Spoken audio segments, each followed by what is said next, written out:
Hello everyone and welcome back to my channel. In today's video we are going to be going over our budget for the month of May, and not a lot is going to be going on. I'll go ahead and let you guys know that right now. However, of course, I still want to share with you guys what we're planning to do with our coins for the month of May. So if you're interested in hearing about that, then please keep watching. Before we hop into the video, this is not a sponsored video, but I do want to let you guys know that my friend Ashley is releasing a budget book. It's actually going to be like a budget bundle. And I have been testing out basically one of her beta planners. Whenever the final version gets in, she is going to send me one of the budget bundles so that I can review it on my channel. So I'm super excited about that. She is going to be starting up a new company, so I am just excited to just play a small role in, you know, kind of helping get her product out. So this is the one that she sent me. There will be various planners and covers and colors and all of that. I do know that if you want to keep up with the release and just stay in the know about when the planner is going to be releasing, you can follow her on Instagram, and I'll have her Instagram linked down below. And also you can just head to her website, which I'll also have linked down below, and you can go ahead and drop your email so you'll be notified when the planners or planner bundles release. Now let's go ahead and talk about this May budget. So starting with the to-dos, we are going to be restarting our additional investing. We have been investing all year into a joint brokerage account into Roth IRAs with intentions of maxing out both of our 2021 Roth IRAs and just hopefully hitting somewhere between like $36,000 to maybe like $48,000 invested into our joint brokerage account. We did pause our additional investing in April,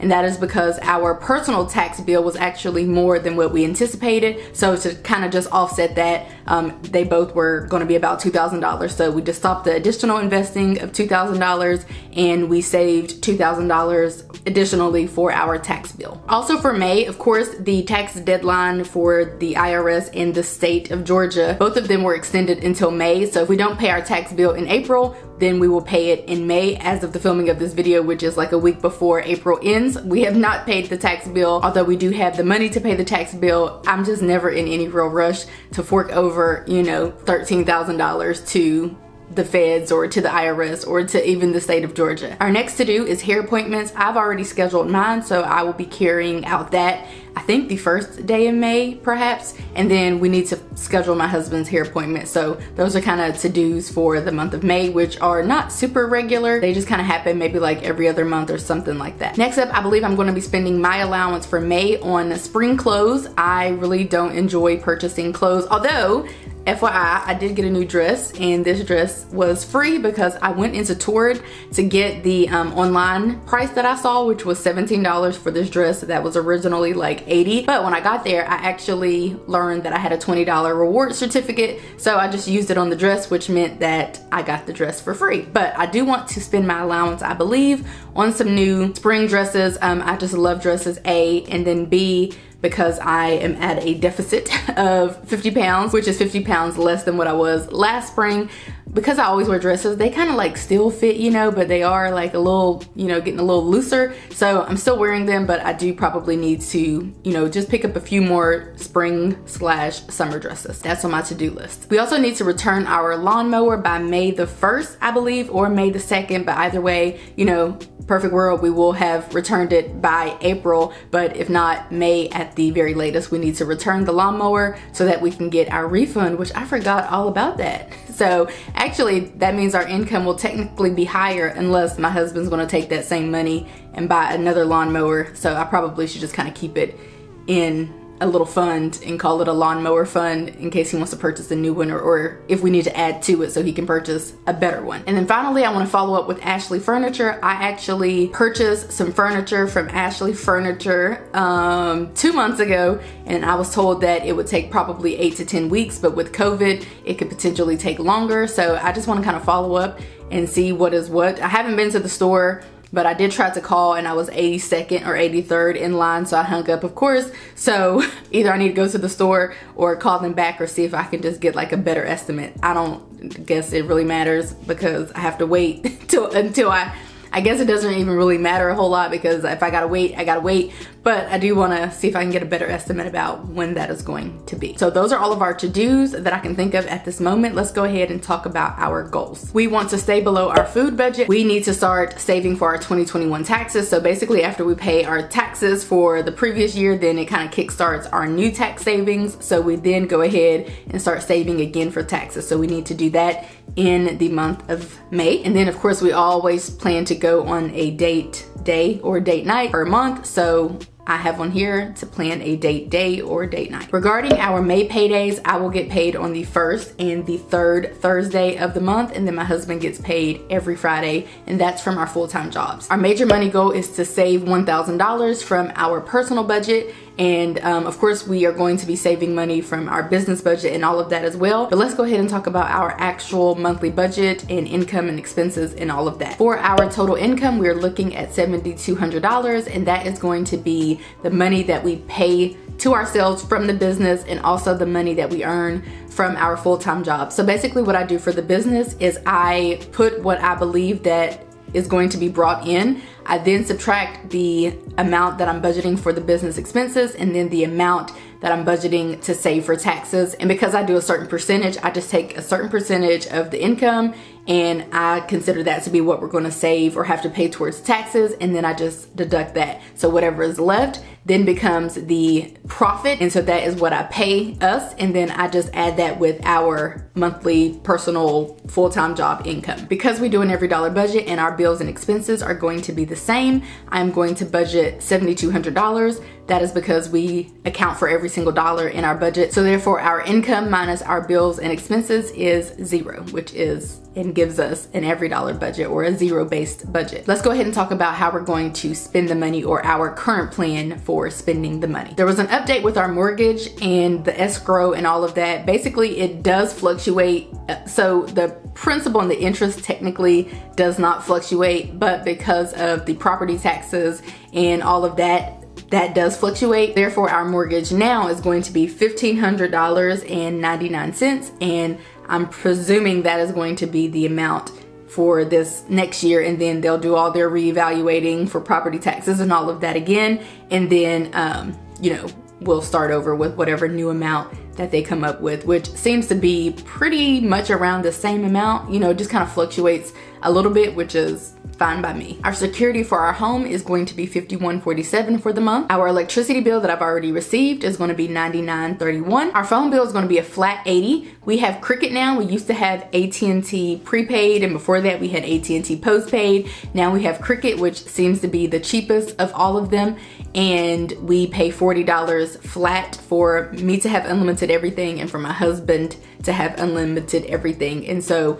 there are no taxes or anything like that. It's just a flat 80, so I like that. Do I have a coupon code? I feel like if you're interested in Cricket, let me know, because I feel like in my account there's some kind of like referral credit or whatever the case is. If that's the case, I'll link it down below or I'll put it in the description box. For cable/internet, we have, who do we have? AT&T for our internet, and then we have Sling TV for our cable or our TV streaming service, and together they are going to be $105.80. Our water/sewer, I don't have the bill yet, but it seems that $36.60 has been the constant for the past few months, so I am budgeting $36.60. For our Reckless AF funds, this is going to be for beauty, and this is going to be whatever money that we want to spend recklessly. So we were doing $200 or $100 a piece for Reckless AF funds, but I have combined, I don't know if this is gonna work, but I feel like it should. I have combined beauty, which could be like nails or eyebrows or pedicures and even hair, into this category. I'm not 100% certain that this is going to cover all of those things because I haven't really tried it out yet. I feel like it should, but we'll have to see. So I'm doing $325, and that's because I've consolidated the beauty category, or I've combined the beauty category with the Reckless AF funds, which I would consider, whenever we're spending our Reckless AF funds, that money is money that we definitely don't have to spend. It's definitely optional for me to get my hair done, or for my husband to get his hair done. I feel like nails and all of those types of things are definitely optional, so that's kind of why I've consolidated that budget. For donations slash gifts, I'm budgeting $100. I don't have any birthdays in May. We don't have any birthdays in May, but we always budget a little bit just for miscellaneous giving, and that could be picking up a tab while we're out to eat or buying someone something, because I certainly can't plan for, you know, like graduations and, you know, all of these different things. We just can't plan for all of that, so we just keep a small budget in our budget for random miscellaneous giving so that we never have to be confronted with or have to even think about if we're able to do it or not. For toiletries, I'm budgeting $50. That is for toilet paper, paper towels, dishwashing soap, detergent, all of those things. I'm not budgeting anything for travel because it's not really in our budget to travel anywhere outside of to work and back. But I do sometimes find that we may do like a little bit of traveling, whether that's like a road trip to the beach or something like that, for which case, you know, we may not be spending a whole bunch, but I do like to capture, let's say, a one-day beach trip or day trip to the beach. I like to capture that gas in a travel budget or line item rather than our regular gas budget, just so I can like stay on top of what our regular gas budget or gas expenses are. For house, we're budgeting $150. That is going to be for all things related to the house.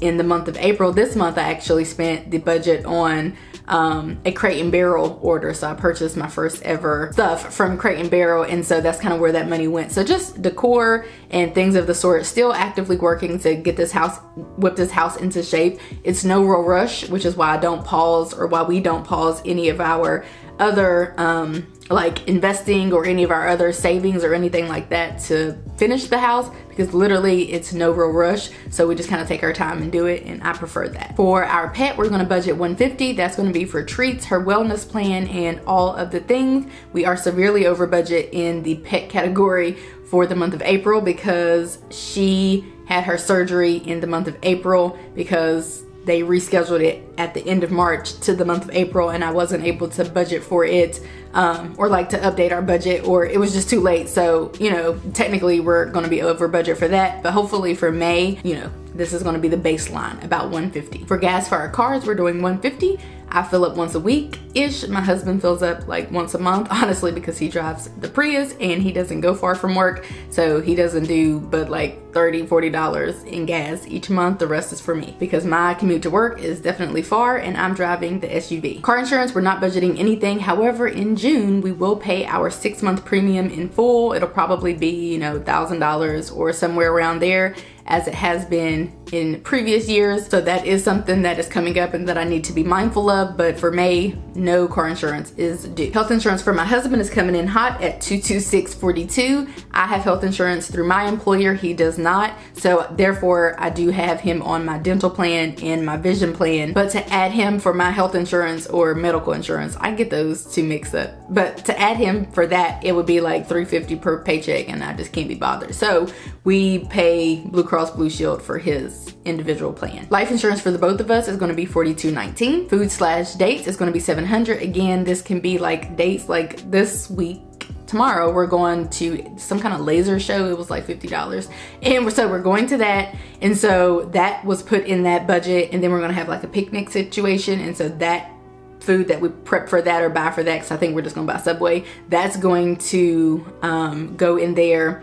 And then all of our regular, you know, restaurants and groceries and all of that comes from this budget. Nothing for my student loans or my husband's student loans because those are not due again until the forbearance ends in September. Our car loan is going to be $314.34, and I promise I've already filmed that video, but I wanted to do like a little tour of the car just to kind of show y'all. I feel like that would be cool, but the car looks like trash. And so my teenage housekeeper, who is somebody in the mentor group who likes to come clean for money to buy Jordans or whatever she's buying, canceled on me twice. So either I need to clean the car myself, which I'm really not in the business of doing that, or I need to get someone else to do it for me, which I think I may do. But yeah, I just wanted to like have it look kind of somewhat presentable at least, so I can just do like a little pan over, I don't know, talk about my favorite features and then tack that onto the car plan payoff, debt plan payoff video. So it's coming, stay tuned. For our personal savings, we're going to aim for $1,017.88. And I normally can put a name on the savings if I know what the name is, but for this, I'm considering this to be like general savings pretty much, because I don't really know what it's going to go to. It might go towards in the future. It could potentially go towards like some furniture, because we do have like a few bigger furniture pieces that we want to purchase, or that I want to purchase. So it could go towards that, or it could even go towards our car insurance in June. Just really kind of just depends. So I'm just calling it general savings.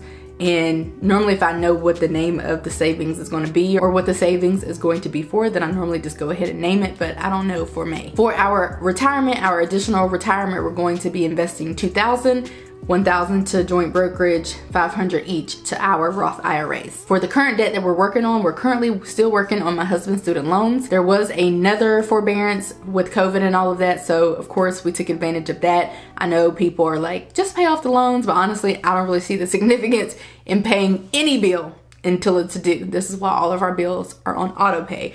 I just don't really see the point. I know some people are like anxious to kind of get their bills out of the way so they can maybe kind of know what money they're left with to spend for X, Y, and Z. But I don't know, I just don't have really any anxiety around, you know, paying bills and all that. So I just let bills come out when they're due, and I pay them when they're due. And my baby girl is right here getting some petting because she's needy right now. Hey, baby. Hi, Lady. I don't know if y'all know this, but my dog's name is Lady. So we will take care of my husband's student loans and pay those off for once and for all whenever they are due. So that is it for our budget for the month of May. Don't forget to check out Fancy Budgeting. Again, I'll have her website and Instagram linked down below. I hope that you guys enjoyed this video, and I will see you in my next one. Bye, guys.